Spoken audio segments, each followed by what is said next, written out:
గత ప్రభుత్వాన్ని ఒక్కసారి చూద్దాం.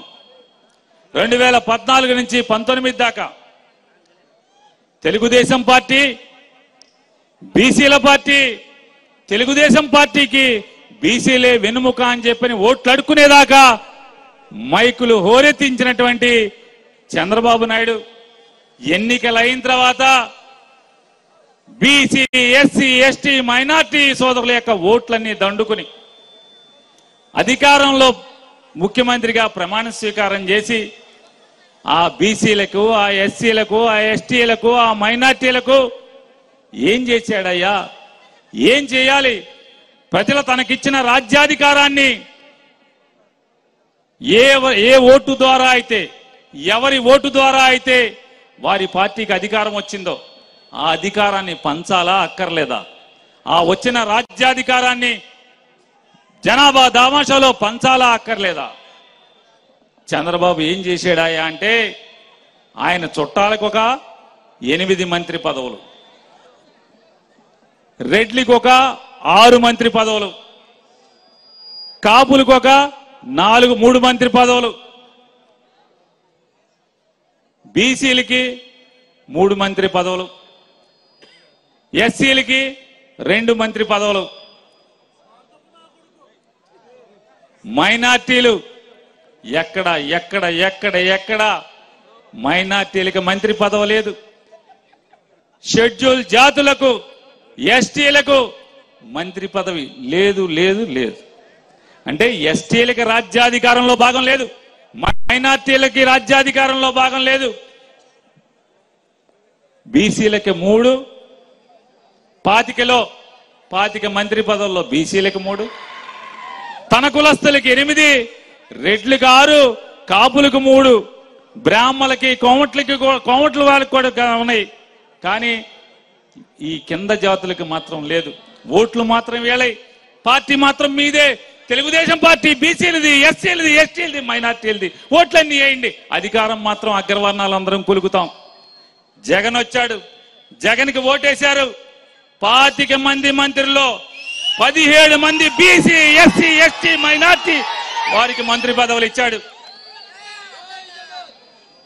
చంద్రబాబు నాయుడు గారు ఏమండి, నా దగ్గర సాయిబులు ఎవరు గెలవలేదు ముస్లింల్లో, అందుకే జలీల్ ఖాన్ కొనుక్కు తెచ్చుకున్నావు కదా, మరి జలీల్ ఖాన్కి ఎందుకు ఇవ్వలేదు? సరే, మేము సాయిబులు ఎవరు గెలవలేదు, ఎస్టీలు గెలవలేదు, ఆ 2 కూడా జగన్ తరపునే ఉన్నారు అందరూ. మరి మీ అబ్బాయి కూడా గెలవలేదు కదా, మరి మీ అబ్బాయికి మంత్రి అట్టా ఇచ్చావు, అట్టాగే మాకు కూడా ఇవ్వాలి కదా, మా ముస్లింలకు కూడా అట్లాగే ఇవ్వాలి కదా. అలాగే ఓటు ద్వారా గెలవలేని మా ఎస్టీలకు కూడా అలాగే మంత్రి పదవి ఇవ్వాలి కదా, ఎందుకు ఇవ్వలేదు? నీ కొడుకు మాత్రం మంత్రి ఇస్తావు. ఎందుకు ఇస్తావు? ఇంటికి వెళ్తే ఇంట్లో కాఫీ కూడా ఎవరు, కంచంలో అన్నం కూడా పెట్టరు అనేటువంటి బాధ, లేదా మా వర్గాల పట్ల చిన్న చూప? మేము ఆనవా మీకు? ముస్లింలు ఆనరా? ఇవాళ మళ్ళీ చెప్తాడు ముస్లింలు అంటాడు, మళ్ళీ రేపు వస్తాడు ముస్లింలందరూ కూడా నేనే ఉద్ధరించానని చెప్పి మాట్లాడతాడు. ఎవడయ్యా ఉద్ధరించడానికి కారణం అంటే ఈ జగన్మోహన్ రెడ్డి గారి తండ్రి రాజశేఖర్ రెడ్డి గారు. ఎంతమంది ఎదురొచ్చినా, ఎంతమంది అడ్డం పడ్డా ముస్లింలకి 4% రిజర్వేషన్ ఇచ్చినవాడు ఎవడు? 14 ఏళ్ల ముఖ్యమంత్రి చేశానని చెప్తావు కదా, 40 ఏళ్ల ఇండస్ట్రీ అని చెప్తావా? ఒక్క రోజన్నా అరే ముస్లింలు సైకిల్కి గాలి కొట్టుకుంటూ, టూబుర్లకి పంచర్లు వేసుకుంటూనే బతుకుతున్నారు తప్పితే, సీనారేకులకి మేకులు కొట్టుకుంటూ, సీనారేకుల్ని అతుకులు పెడుతూనే బతుకున్నారు తప్పితే, అరే ముస్లింస్ కి చదువు లేదు. ఒక్క డాక్టర్, ఎంబీబీఎస్ డాక్టర్ ఎవడన్నా ఉన్నాడా? రాజశేఖర్ రెడ్డి గారు 4% రిజర్వేషన్ ఇచ్చిన తర్వాత తప్పితే మీకు ఎంబీబీఎస్ డాక్టర్లు ఎక్కడన్నా ముస్లింల్లో కనపడ్డారా? మరి నువ్వు ఎందుకు ఇవ్వలేదు? ముస్లింల పట్ల ఎందుకు నీకు మనసు రాలేదు? చంద్రబాబు నాయుడుకి ఒకటే పెద్ద మంచి లక్షణం, చాలా గొప్ప లక్షణం చంద్రబాబు నాయుడు గారికి. అధికారం లేనప్పుడు మాత్రం బీసీలు రండి, ఎస్సీలు రండి, ఎస్టీలు రండి, మైనార్టీలు రండి, మా పార్టీ పెట్టిందే మీకోసం అని మాట్లాడతాడు. అధికారం వచ్చిన తర్వాత నాయ బ్రాహ్మణుల తోకలు కత్తిరిస్తానని చెప్తాడు, మత్స్యకారుల్ని తమాషాగా ఉందా తోలు తీస్తానంటాడు. ముస్లింలకి మంత్రి ఎవడు, ఎస్టీలకి మంత్రి ఎవడు? కొడుకు గెలవకపోయినా మంత్రి ఇస్తాడు. మరి ఇవాళ జగన్మోహన్ రెడ్డి గారిని మనం చూసాం.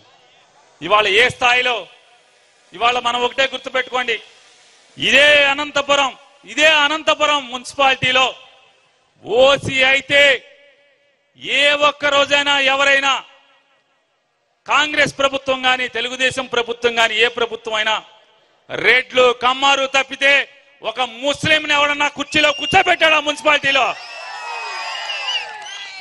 ఓసీలో జగన్మోహన్ రెడ్డి కూర్చోబెట్టాడు ముస్లింల్ని. ఇవాళ మార్కెట్ యార్డు తలుపు గేటు ముట్టుకుంటా కూడా అవకాశం లేనటువంటి అనేక కులాలకి ఆ కుర్చీలో కూర్చునేటువంటి అధికారాన్ని శాసనం ద్వారా చట్టం చేసి వాళ్ళ రాజ్యాధికారాన్ని కల్పించిన వాడు జగన్మోహన్ రెడ్డి గారు. అరే ఎన్నాళ్ళు చంద్రబాబు లాగా 14 ఏళ్ళు 25 ఏళ్ళు 40 ఏళ్ళు బతికాల్సిన ఏముంది? మనోళ్ళు తిమ్మమ్మ మర్రి చెట్టు కూడా ఎప్పటి నుంచో బతుకుతుంది. చంద్రబాబు కూడా 40 ఏళ్ల నుంచి ఇండస్ట్రీ అంటాడు. అరే జగన్మోహన్ రెడ్డి 50 ఏళ్ల లోపడు 50 ఏళ్ల నిండని కుర్రాడు. మొదటిసారి ముఖ్యమంత్రి. ఇన్ని చేస్తే 25 మంత్రుల్లో 17 మంది బీసీ ఎస్సీ ఎస్టీ మంత్రులకి అధికారాన్ని ఇచ్చి 11 మంది మేయర్లో 9 మంది మేయర్లు బీసీ ఎస్సీ ఎస్టీ మైనార్టీలను ఇచ్చి మున్సిపాలిటీ చైర్మన్లు కూడా 84% మున్సిపాలిటీ చైర్మన్ని బీసీ ఎస్సీ ఎస్టీ మైనార్టీలను చేసి ఎంపీటీసీలు జెడ్పీటీసీలు ఎంపీపీలు జిల్లా పరిషత్ చైర్మన్లు 13 జిల్లా పరిషత్తులుంటే 13 జిల్లా పరిషత్తుల్లో 9 జిల్లా పరిషత్తులు బీసీ ఎస్సీ ఎస్టీ మైనార్టీల వారు జిల్లా పరిషత్ చైర్మన్లుగా. బెజవాడ నగరాన్ని తీసుకుంటే గెలవని ఓడని ఎప్పుడైనా కమ్మారే తెలుగుదేశం పార్టీ అభ్యర్థి. ఇవాళ జగన్మోహన్ రెడ్డి గారు వచ్చి ఓసీలో బీసీ అమ్మాయిని తీసుకెళ్లి మేయర్ని చేశాడు.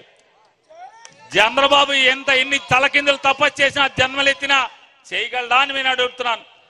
ఇవాళ మరొకటి కూడా పోల్చుకుందాం. చంద్రబాబు జగన్మోహన్ రెడ్డి గారు ఇవాళ ఎవరు ఏం చేశారని మాట్లాడితే చంద్రబాబు నాయుడు గారు చెప్పాడు 2014లో మనకి టీవీ పెట్టంగానే రోజు పాపం ఒక ఆవిడ ఇంటి బయట నుంచి ఏడుస్తూ ఉండేది. ఒకడు టక్ చేసుకున్నాడు టీవీ ఇంట్లోంచి తెచ్చి బిందులు చెంబులు తెచ్చి రోడ్డు మీద పడేసేవాడు. అమ్మాయి ఏడుస్తూ ఉండేది. వెంటనే పక్కింట్లోంచి పసుపు చీర కట్టుకున్నాక ఆవిడ వచ్చేది. ఎవడరా నువ్వు? Bank manager. చంద్రబాబు మా చంద్రన్ వస్తున్నాడు, మా అక్క చెల్లెల లోన్లన్నీ కడతాడు అనగానే అతను గగగా భయపడిపోయి ఆ బ్యాంక్ మేనేజర్ సామాన్లన్నీ లోపల పెట్టేసేసి అటు పారిపోతుంటాడు.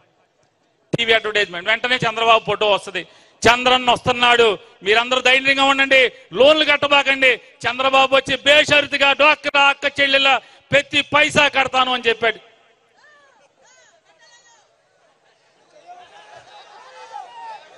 ఏంటయ్యా జరిగిందంటే చంద్రబాబు గారు వచ్చాడు, ముఖ్యమంత్రి అయ్యాడు.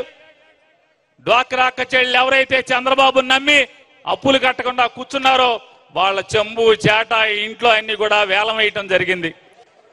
గ్రూపుల్లో డ్వాక్రా గ్రూపుల్లో చంద్రబాబు పుణ్యమాని 1,50,000 గ్రూపులు డిఫంక్ట్ అయిపోయినాయి, దివాళా తీసినాయి. ఇవాళ జగన్మోహన్ రెడ్డి గారు చెప్పాడు ఓటేసే రోజుకి డ్వాక్రా అక్క చెల్లెల అప్పు ఎంత ఉంటే అంతా 4 దఫాలుగా చెల్లించే బాధ్యత నాది అన్నాడు. 3 దఫాలు ఇప్పటికి చెల్లించాడే లేదా? ఎంత చెల్లించాడు? మొత్తం రేపు వచ్చే నెలలో ఈ నెలలో జనవరి మాసంలో వేసే డబ్బులతో 4వ దఫా కలిపి ఎంత అవుతుందో తెలుసా? 25,570 కోట్ల రూపాయల డబ్బులు జగన్మోహన్ రెడ్డి 4 దఫాలుగా 5 ఏళ్లలో డ్వాక్రా అక్క చెల్లెల అకౌంట్ లో నయా పైసా లంచం ఎవరికి ఇవ్వకుండా సరాసరి మీ బ్యాంక్ అకౌంట్ లో వేశాడు. నిజమా కాదా? ఇది నేను చెప్పేది అబద్ధమా?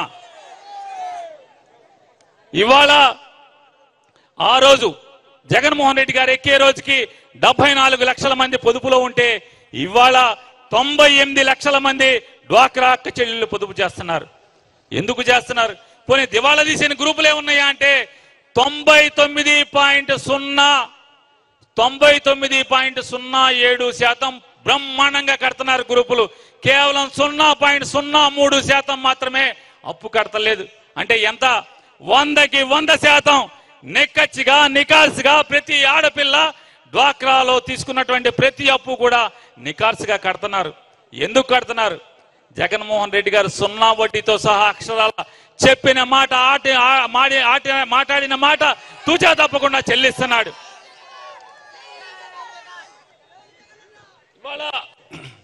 ఇవాళ మాట్లాడుతున్నాడు. చంద్రబాబు నాయుడు గారు కూడా